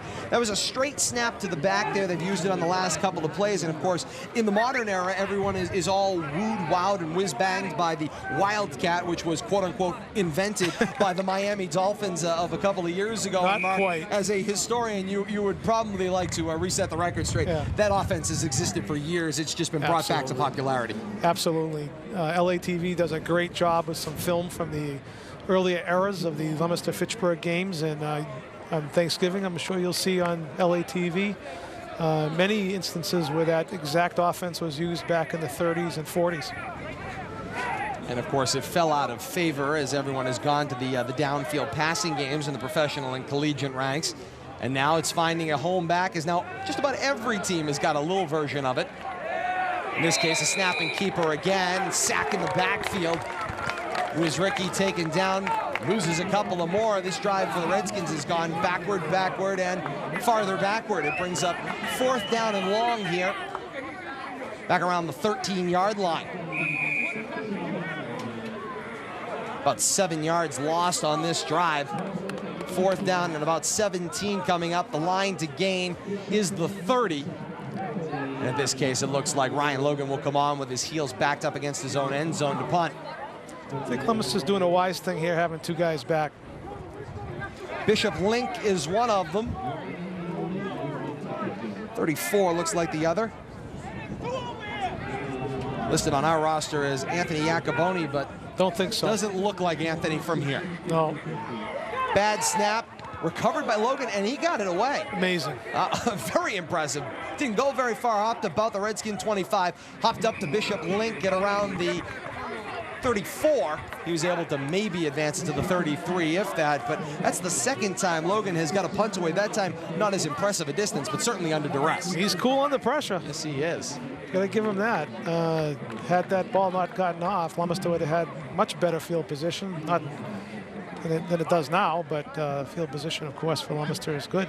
Logan, a Leominster native that relocated during his high school career over to Fitchburg and actually started at quarterback for the Raiders during his 3-year career there.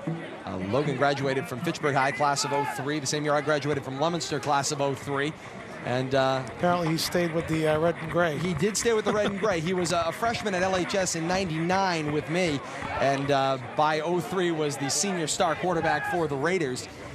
Not many can get away. That's like being a Hatfield and becoming a McCoy. It doesn't happen very often that you can survive to tell about it. He definitely got the better of us. Bill Mackey spent his sophomore and junior years at St. Bernard's High School. Oh, no kidding. Yeah. And then a couple of fellows from Fitchburg noticed his talents on the baseball diamond and his athleticism. He was 6'3" tall, or is 6'3" tall, and a great athlete, and they convinced him to enroll at Fitchburg High. They're replaying 4th down. Logan this time gets a booming kick away. End over end, it wobbles. Hops at about the 33 of the Blue Devils, takes a big Redskin bounce. Bishop Link goes back to corral. He's taking it back from the Devil 19. Runs back across the 25, eludes another tackle. He's still on his feet, finally dragged down at about the 20. A flag flies from the umpire downfield. We'll await the signal. For whatever reason, they replayed that 4th down, and certainly the Blue and White Warriors, not the beneficiaries. Much worse field position. Can say that again. Referee coming up the field to get the signal from the umpire on what the flag was marking. Raiders, known as the Redskins in 33, seem to be very happy about it. Personal foul, blocked below the waist against the Blue and White Warriors. Mark them back 15 yards. And that takes the mark back to the 10-yard line. Penalized him 10 yards there. 1st down and 10. The Blue and White Warriors of Leominster. Trailing right now 15-6. Looking to get a little offense going. We'll see what the coaching staff was able to redraw up in the locker room at the half. Nico Mazzaferro continues at the quarterback under center. Quick pitch on the sweep going to the right. Got the ball to Rivera. Rivera got it back to the line, and that's about it. Second down and 10 coming up.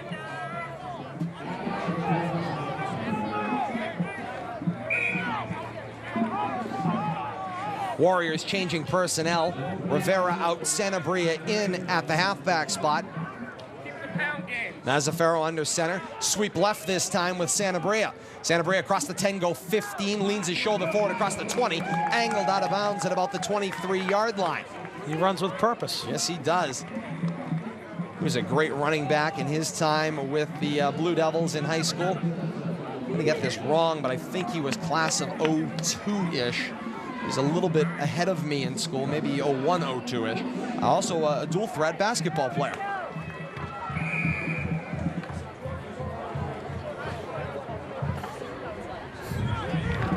Certainly fast, hasn't lost any of that speed.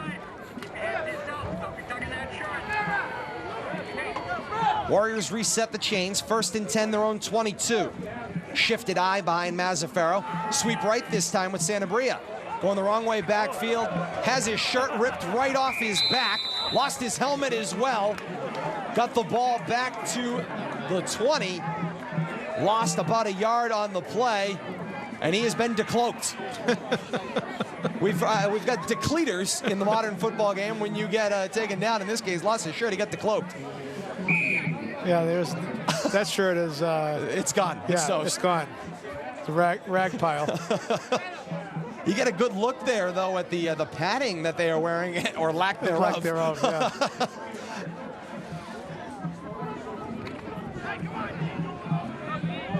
Looks like Adam Cordio gave up his jersey to Mr. Sanabria, so Adam's number is now being worn by Dan Sanabria. Yeah, and Cordio injured on the first play from scrimmage that he ran. Took a hard hit, went down awkwardly. Handoff went inside. That looked like 33 Nate Como on the carry. Lost short yardage, maybe a half a yard. 3rd down and about 11 and a half coming up.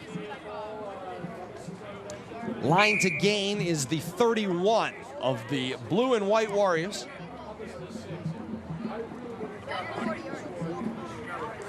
Mark, in your research, were you able to tell why both the blue and white Warriors and the Redskins were both Indian references at the time? Well, the Redskins, I think, was just a short-lived thing. Okay.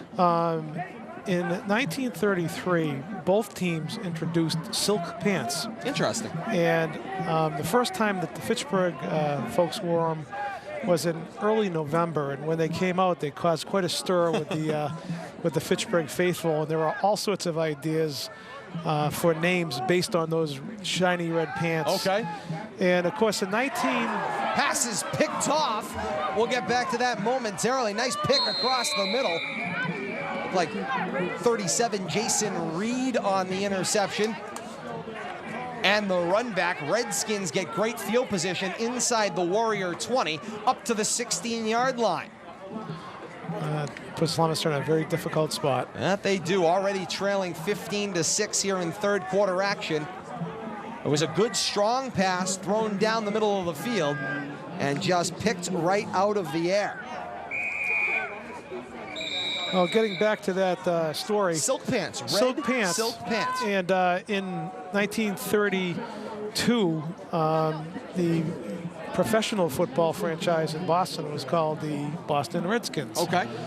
Later moved to Washington, of course, and became the Washington Redskins. So I think there's probably a deference to the professional franchise and coming up with that particular nickname for Fitchburg High. It's gonna run a little bit quicker. I think there was another one that was suggested at the time, the Red Dragons. There were a couple others that don't come to mind immediately. The blue and white Warriors, that goes back quite a ways. I saw references to that in the 20s. Oftentimes in the newspaper, they'd be referred to just as the blue and white. Okay. And then alternatively, sometimes the blue and white Warriors. Like I said earlier, where the Blue Devils came from, I'm not entirely sure. You'd think because it's fairly recent that somebody would know that. Yeah, I mean, I got to imagine, I mean, somewhere in the time period of the 50s, 60s, maybe my best guess. Well, again, the earliest reference I found was in the Sentinel, 1953. Okay, 53, the earliest reference that we've seen to the Blue Devils, so interesting. Well, hey, we'll say it again. If anybody out there listening or watching the rebroadcast of this game knows where that came from, we'd love to find out. Yeah, it would be interesting to find out.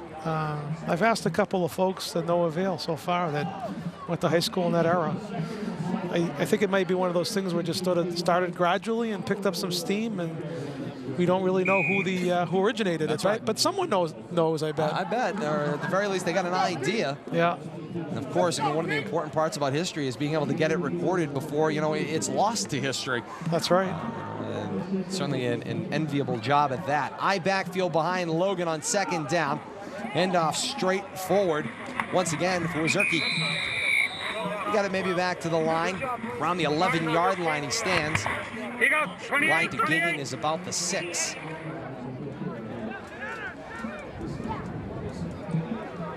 Redskins, after having a first half where they scored more points than the Warriors, certainly did it from worse field position through most of that half, have now here in the early going of half number 2 been the beneficiaries of some great field position. Let's go, D. Well, Leominster needs a big defensive effort right here, that's for sure. Spot will be from the right hash, third down at about 7. I backfield behind Logan. Handoff straight up the middle. That's Eric Meza on the carry. Meza lost the football. That looks like a blue jersey on top of it. It certainly blue does. and white's football. Big turnover for Leominster. So Leominster takes over in their own half of the field. They'll have the ball first down and 10, their own 12. Turnover bug is back. Yes, it is. I'll tell you, great credit to the Redskins for the first half. Certainly field position wasn't their friend. They had a lot of trouble hanging on to the football in the first quarter, and somehow they came out having scored 15 points. Yeah, it really, in the first half. It's kind of one of those type of games where, you know, a few breaks here or there made all the difference. Certainly. Warriors checking to see if they've got the proper number of players out there. Yeah, the do-rags can be left on the sidelines. Certainly those were not in style in 1933. I don't think so.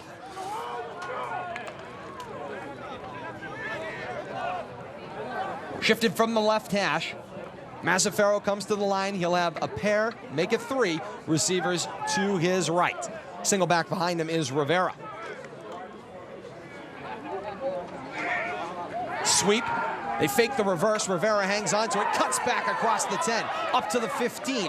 Driving his way forward, reaching for the 20, got to about the 19. Nice run by Alex Rivera. Gave him a little fake there, like maybe he would pitch it out. They actually faked a little reverse action there with one of the receivers coming back across the formation.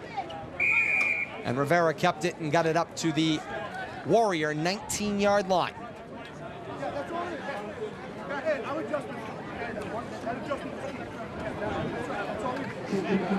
Of course, great crowd on hand today.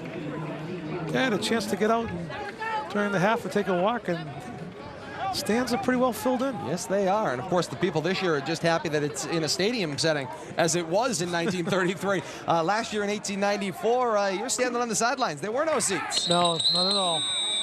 People kind of, it's funny, I get a lot of comments. People miss the goalposts. They really enjoyed those goalposts out there in that beautiful pasture, but you know, they were always intended to come down, of course, and because after all, it is conservation land.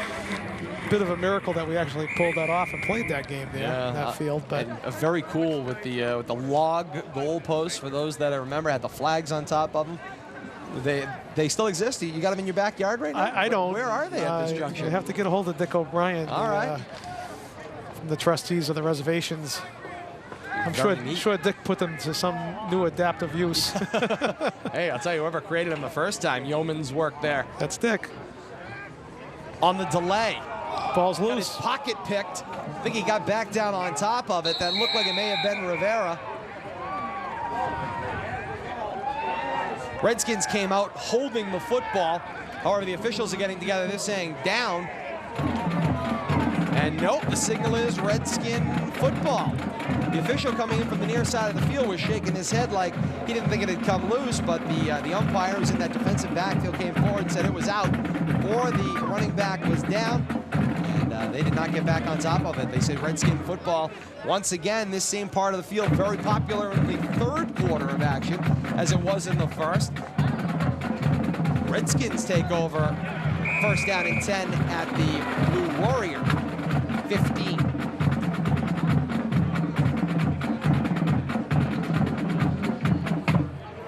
Of course, today, recreation game, in the middle of October. Back then, the original game, 1933, capacity crowd or more on hand. Oh, yes, yeah, filled.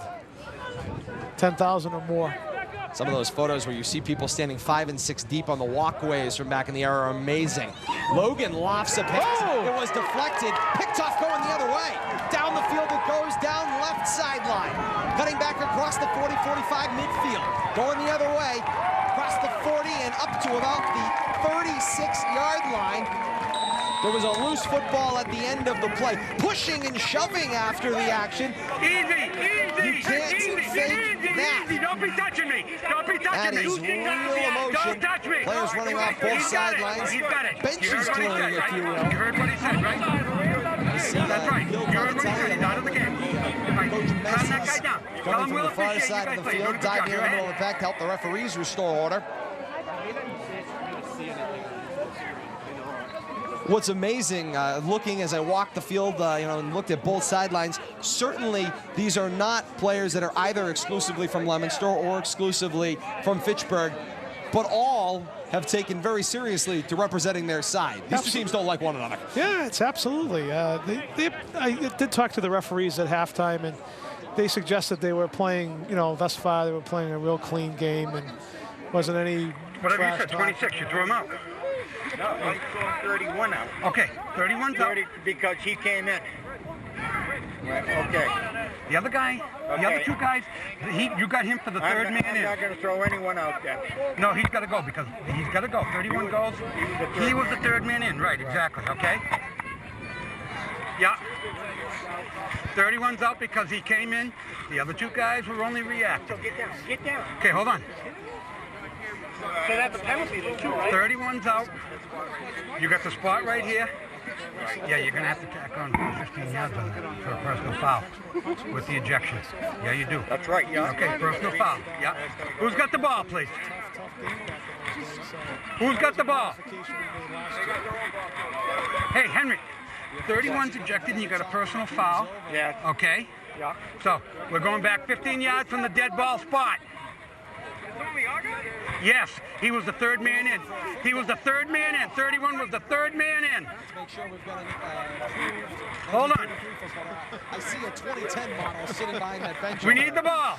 I'm sure that Nico Mazzaferro would like to get his hands on that right about now. believe it. Is that a volleyball over there? What on earth? A medicine ball, if you will, right off the edge of the bench? Must have been using that in warm-ups. I don't know. I saw a loose field hockey ball kicking around. Of course, one of the great things about the renovation of Doyle Field, since they've done it, now gone to the turf this year, more teams able to participate in action, not just football. I know back in the day it was intended to be a football field, but now the opportunity for athletes in all sports to be able to play down here. Now the home of football, soccer, and field hockey able to play down in the bowl this year for the first time, who used to play their home games up in the baseball outfield. So a great obviously thing. all very happy and able to take advantage again of this gem of a field. I think it's going to be your ball right here. It's their ball right here. I want to talk a little bit about it, I guess, while they restore order and figure out what's going on. Got to change it. No, I was going to say, the way they had the yard marker set up there, I was wondering if there was a change of possession. No. But they No, just because they're offsetting. placed them You got it. properly. Yes, they've brought them upfield. It is Warrior football. First down and 10 in Redskin territory at the Redskins 28. Make that 38. Good opportunity for the blue and white Warriors. Indeed. Receiver to each side of this shifted I formation. Mazzaferro, the snap. Handoff was Rivera coming out of the backfield. Rivera gains the 30 up to about the 27. very close to a first down if he doesn't have it. Well, a tough run. It is a first down. He ran right up into the gut of that Redskin defense. Up to the 27, and they reset the chains for the Warriors. First down and 10. Certainly looking to get something going here, trailing 15-6. Third quarter action here from Doyle Field. Offset I set to the left this time behind Mazzaferro. Rivera still dotting the I. Rivera gets the handoff again, cutting back across the grain in the blocks. Across the 25 up to about the 21, and his forward progress is stopped. About a 5-yard gain on the play.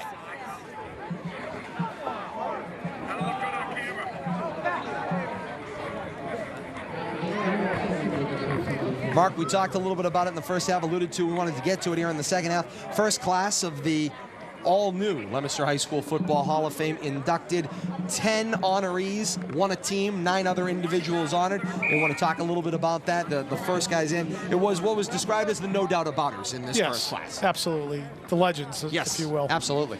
The criteria, of course, is just not just on the playing field, but also contributors to Leominster High School football, as well as coaches. And we had representatives really from all 3 parts of that matrix. Handoff straight up the middle. That is Danny Santabria wearing Adam Cordio's number on the field. Santabria gets a great carry there. Redskins are signaling they thought that he lost the football. Carry forward, gets the ball up to about the 10-yard line. A timeout for an injury. Yeah, a little slow to get up was Santabria, but he was going full tilt there. Number 40 for Fitchburg's limping off as well. And that, I believe, is the end of quarter number 3. 3 quarters in the books here from Doyle Field. The 1933 recreation football game. Right now, the lead, the Redskins 15, the Warriors 6. Todd Robbins alongside Leominster football historian Mark Bonanza. Mark, just before the beginning of last play, we were talking about the inductees into the first class of the Leominster High School Football Hall of Fame. Yes.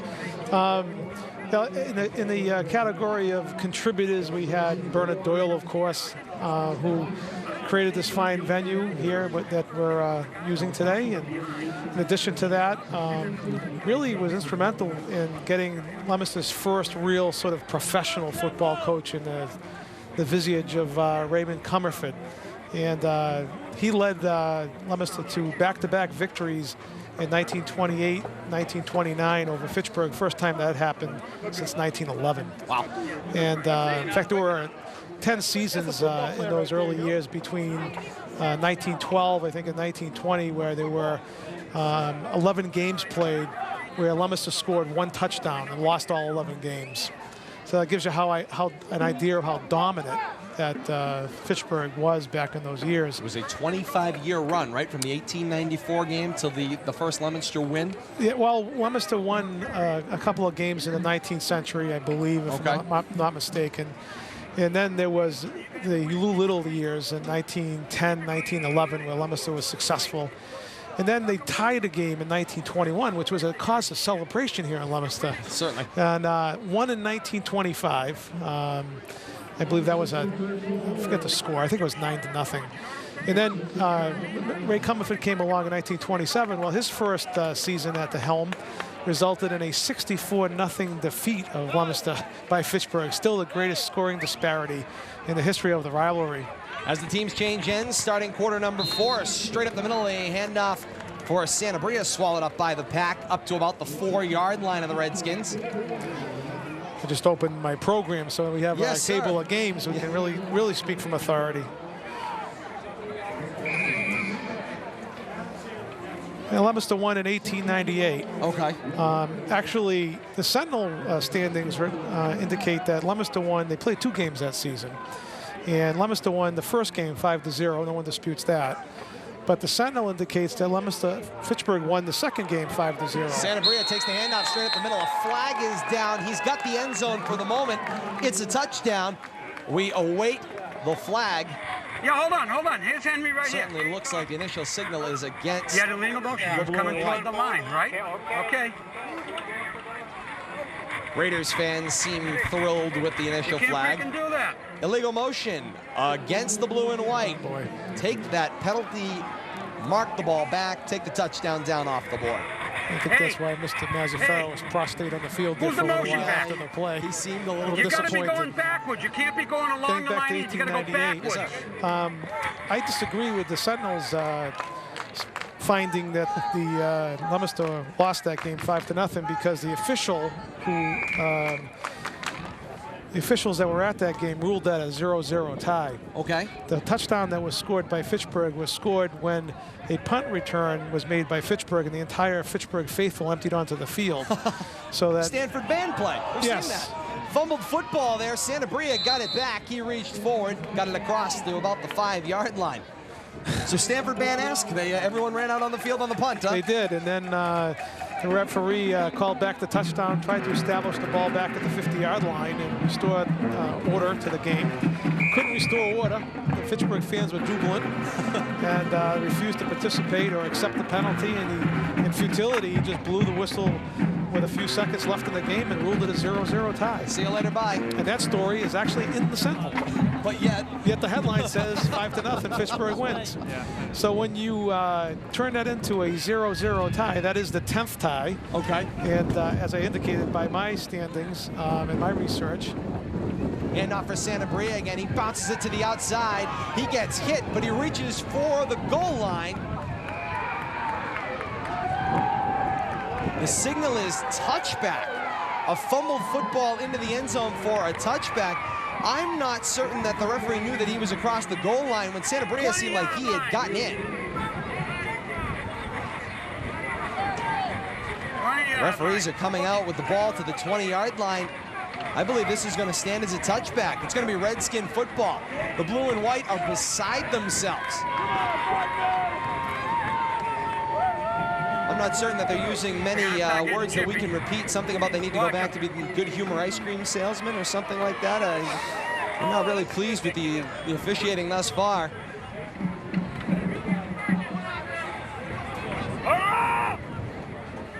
As it stands, it'll be Redskin football coming out from the end zone on the touchback. And the score stands at 15-6 Redskins.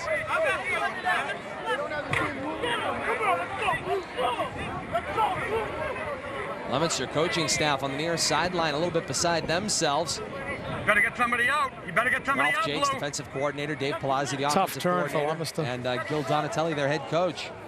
Stunned disbelief would be the best way to describe it. Timeout! Whistles kill the play. Timeout on the field. Timeout on the Blue.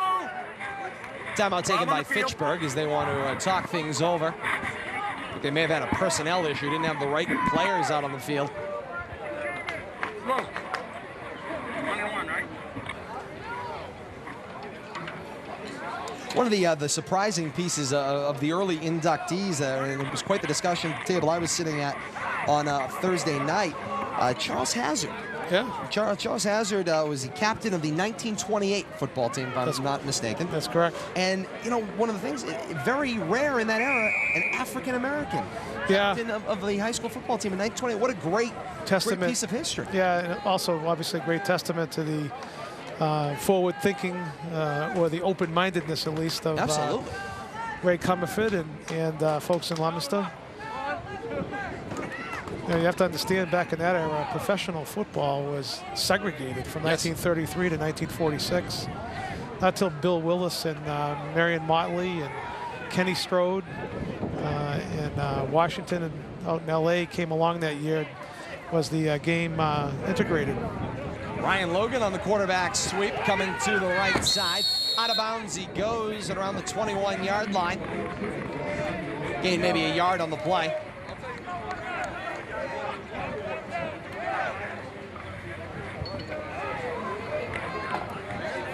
Brings up second down.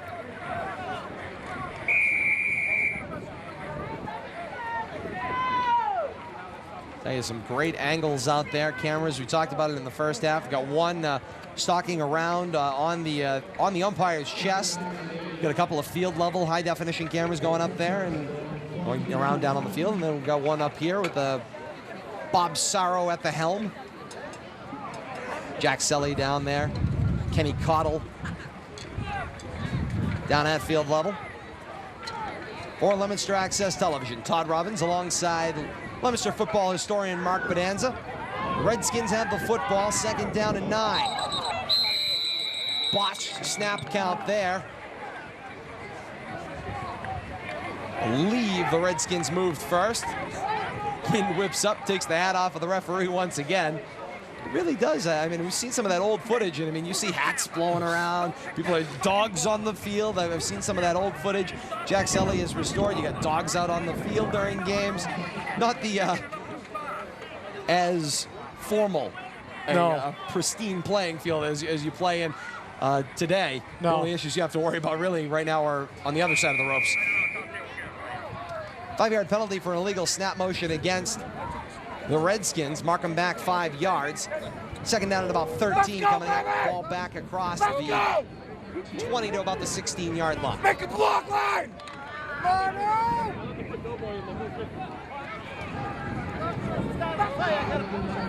Ryan Logan continues at quarterback for the Redskins here in quarter number 4. Logan the snap. Quarterback draw straight up the middle. Gains a couple, ball up to about the 19.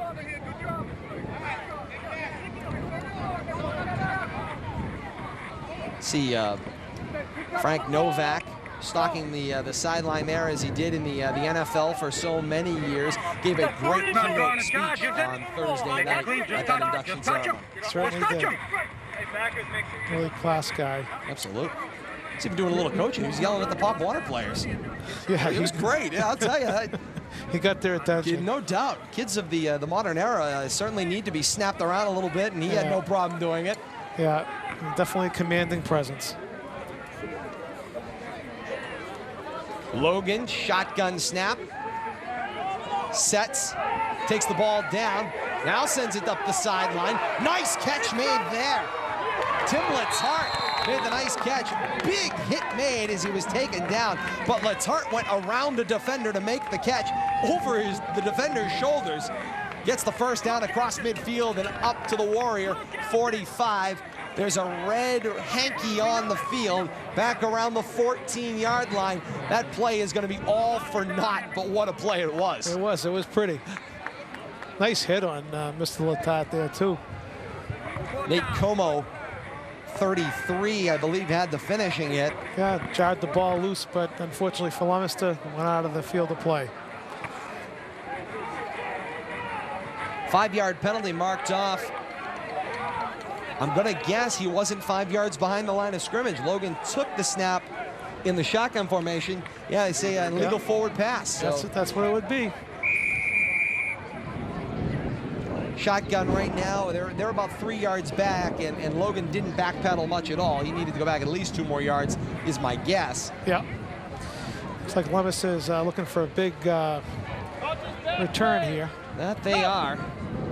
This time Fitchburg kicking into the wind. Bishop Link is back to return right around midfield. Also see 55 Mike Gentili standing back between the 50 and 45 on the Redskin half of the field. Depends. Logan has put some great punts on the football. Another flag flies for a delay of game against the Redskins. 5 more yards they go. They'll be looking at 4th down at about 30. They'll snap the ball from about the, that one will be half the distance marked up. Ball will be snapped from about the 6. Logan will be standing at least 2 or 3 yards into his own end zone. So the Leominster defense will be exerting some pressure on this kick. Certainly. Leominster has been the beneficiary of some great field position. It hasn't translated much into points. Logan gets the snap, gets the kick away. This one a mile high, gets picked up by the wind, and it's blowing way back. Blue Warrior bounce, and it was a beaut. Nice job to get up there and down the ball. The ball was down at about the 16-yard line. Reminds me of a game played in Clinton back in, I think, 1932. Hey, what are you going to give him, a 2 or a 4? When the Clinton Gales, aptly named, The Gales, yes. Okay, you got it. Clinton player kicked Henry. a punt. We've got to give him either a 2-minute or a 4-minute warning now. 4 minutes. Coming in the end zone for a touchdown. Wow. That thing, certainly, you could see it get grabbed and just start to get pulled back toward the point of kick. I would say maybe, as the ball was down at the 16-yard line of the Redskins, maybe a 15-yard kick. I mean, it boomed out to maybe about as far as the 35, but then the wind carried it all the way back. Amazing. Mazzaferro continues at quarterback. The handoff for Rivera, cuts back across the center, forward and up to about the 10-yard line. Almost the threatens again. Indeed they do. Hanging on to the football at the end of plays be very important here as we come down the stretch. Quarter number 4, the 1933 recreation of Thanksgiving 1933. It was a battle on the field at the time, and it's been a battle here in the recreation game. 15-6 our score. Fitchburg leads.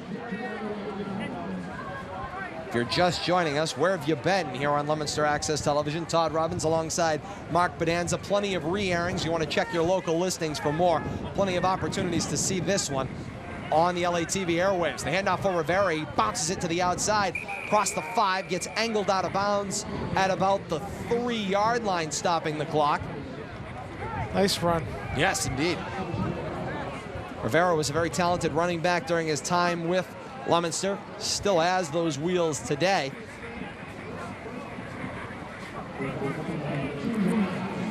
Be first and goal coming up for the Warriors at about the Redskin 3-yard line.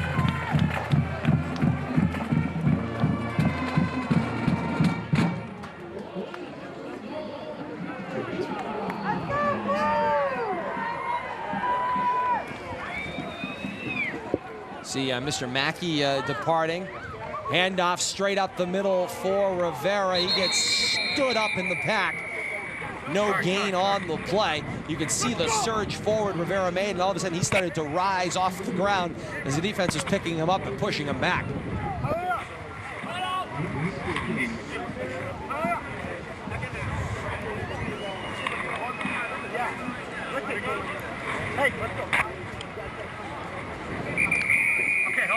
Timeout, 4 minutes left in the game. Whistles kill the play. 2-minute warning being given to both benches. 2 minutes left in the ball game. Actually, excuse me, 4 minutes. That was a 4-minute warning. Was that common in 1933, a 4-minute warning? I think that's what it was. Oh, all right, 4 minutes it is. 4 certainly better for the Warriors, who are looking for some more time to try to close the gap. Sweep coming to the right, Danny Santabria on the carry. Santabria moving parallel the line of scrimmage. May have lost a couple as he gets pushed back. Point of farthest progress, they give him about the 3-yard line again, which was the start. 3rd down and goal from the 3 coming up. Warriors need a play here. They got to find some gap. Absolutely. Haven't had a throw in and around the goal line. Everyone's been trying to run it in short Well, yardage. they're afraid of something there, because if the ball falls incomplete in the end zone, it's a touchback, goes out to your opponent at the 20, so it's dangerous pass. Very dangerous move unless you think you've got an open man. Yeah, it's a dangerous pass down there in 1933. And that happened in the 33 game to Leominster. Well, Leominster certainly needs to try something here. Late in the ball game. A lot of room to the right side. Certainly is. Bishop Link is lined up in single coverage to the far right of the formation. Here's the snap, play action fake. They throw it up the middle. Pass is caught. Touchdown. Touchdown, blue and white. So John Rodriguez? Yeah, I think it may have been. 34. We're showing Anthony Iacoboni. Certainly doesn't look like Anthony Iacoboni. No, I think that was John Rodriguez. J-Rod, John Rodriguez. Hey, he's getting the credit. Rodriguez makes the catch. Good for a touchdown. Closes the gap here. 15-12 now the score. Certainly no 3-point play available to the blue and white at this moment. They can close it, though, down to a 2-point deficit. It's, again, only the 1-point option available in 1930. Correct. Important because that gives them a game winner with a field goal. Certainly. Steve Modka will mark it off. He is a slightly soccer-styled kicker. Ball down, kick is batted way back. No good. So the blue and white will be looking for either the field goal to tie, the touchdown to go ahead. Red Raiders, at that time the Redskins, will now have the ball, first down and 10 starting at their 20. For those of you just joining us again, the kicks have been simulated for the safety of the players.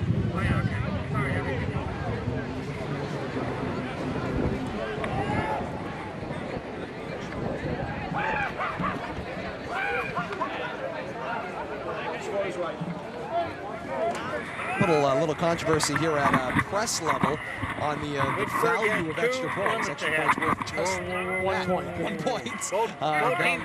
Down a couple of broadcasts down the road there on the radio, they're talking about 3 points. So there's a question on the scoreboard. No. That's 1 point. 1 point. Score is accurate. 15-12. The score. The Redskins leading thus far. Todd, just looking at the last time these teams tied, or the Fitchburg-Leominster high school football teams at least tied, it's like 1960. Okay. 14-14. 14-14. And the in the modern era, in the 90s and the 2000s, they have been playing the tiebreaker. It was an option each and every year. They didn't necessarily have to play the tiebreaker, but in the modern era, they have been agreeing on playing the tiebreaker. Now, actually, the MIAA does have a slight requirement, obviously, because they have put a pseudo playoff system in place. The tiebreaker in the modern era must be played if either team has the ability to go forward and advance on to the playoffs. Hankies all over the field as whistles kill the play. We're not going to call it. Henry, he came across and he touched him. We've got to do it. Henry, we've got to do it. We've got to do it. Arguments ensue. Where is Quick? The umpire is very certain of the rules. He's marked the ball back 5 yards. He threw the flag. He marked the ball back 5 yards and put it down at the 15-yard line. Leave the ball on the ground. For Leominster. Yeah, getting a little bit of the better field position. They got the win, too, at their back, which is important. Save for the first couple of plays, if I'm not mistaken, of this half. Again, most of the action has taken place to our left, camera left, on this end of the field. Redskins come out, straight back I formation. Snap looking to bounce it to the outside. Defense has grabbed him, man is taken down. That was Eric Meza on the carry. Meza didn't go very far. Leominster defense is invigorated. Yes, they are. And for good cause. Well, you know, if they can hold them here, and Fitchburg is forced to punt, they're punting into that stiff breeze again. Yes, they are. We saw what happened last time with that. Ball went farther backward than it did going forward. The wind has played a tremendous role in this game, and who knows, it may even be a bigger role before it's done. You're right.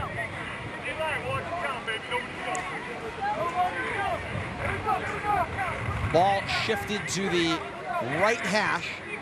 I formation behind Logan under center. Logan the snap, heavy 7-step drop and rolls out to his right.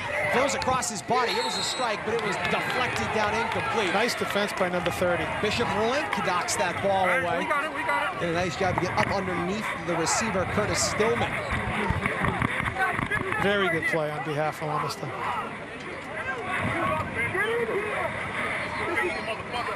Brings up third down. Drama building here, Todd. And you can feel the crowd is excited. I said it is a beautiful day out here at Doyle Field. I would say, you know, if anything else, you know, you compare the 1894 to the 1933 game, you got much better weather here, that's for sure. No rain, plenty of sun. There's no question about that. Ball shifted to the right hash again behind Logan. Logan goes, loose football. Blue shirts are at the bottom of that pile. It kind of scrummed away again toward the tail end of the play. Official signaled the stoppage of the clock. Now we're going to see who's got the football. Fourth down. Blue Not too timeout. much jubilation They on the got one Leominster left. side. No, signal like is it's Fitchburg fourth down. ball. Yeah, fourth down. So the Redskins got back on top of it. They got one left. However, the Warriors stand to get great field position once again as this is fourth down and about 20 coming up for the Redskins. They're going to be punting out of their own end zone once again, or just about out of their own end zone. Wonder if they should take a safety. That's interesting. I mean, 2 points wouldn't matter. And No, and it gives you the free kick, right? yeah, it gives you the From the free 20. kick, which takes it all the way back to the 20 up the other end. And with under 3 minutes left here in the ball game, perhaps around 2 minutes. We'll The last see, thing we got was that 4-minute warning. See what the Fitchburg Brains Trust is doing over there. Yeah, that would be interesting. 2 points obviously doesn't do anything to the score other than make it 2 points closer. Shut up! Quiet. You two inside tackles. Who are they? All right. You are still going to go over and get that guard. All right. The left linebacker, as he is going to get that guard, you are coming off of him and going for the block. You got that show going. On the left side, David. What's our best number? 1, 2, 3, 1. We're going to go 1, 2. I'm going. We got 1, 2. Okay. 1, 2. You got that going over on the right side. Who's my right end? Okay. Who's my right end? Okay. I want you to come up. Who's outside of you? Me. You are. Okay. I want you to come up over the field, hit the gap on the other side between the wing and the tackle. Yes, and it's still sir. going to be a right guy. Inside of his own goal line. The ball will be snapped from the 11-yard line. Might be snapped right into the goalpost. That's right. A la Bill Belichick. Yeah, you're right. You know, they are not lining up in a punt formation here. No, they are not, are they? It looks like they may be attempting a play. Logan is in the shotgun. You're going to run right back into the end zone. And that's what he did. Runs it back into the end zone and running some clock out and now Run right out sprints of the out the end back zone. of the end zone for a safety. Closes it to 2 points. 15-14 So, now our score. That thought apparently dawned on the Fitchburg staff It as well. did. And you know, he was able to snap it and run a little bit of time off the clock. Very interesting. Yeah, a little chicanery, a little gamesmanship. Yeah. All well within the rules and all very, very smart. The free kick is, again, no kickoffs on today's game because of safety purposes. So it brings the ball back down the field. You won't have the free kick punt as you normally would. Right. Take the ball back down the field. First down and 10, blue and white Yeah. from their own 20-yard line. Half of the field we haven't seen in a while. Plenty of sun down here, though. First down and 10, blue and white, their own 20-yard line, long field in front of them. Got to go 80 yards to pay dirt. Field goal is an option, but again, it's a worryful option at that. Whether it's realistic or not, who knows? Mazzaferro back to pass, flips the screen out to Curley. Curley's got it. No, check that Rivera. Rivera across the 20 up to the 21, gain of a yard. About 1:10 left on the field is what we're hearing.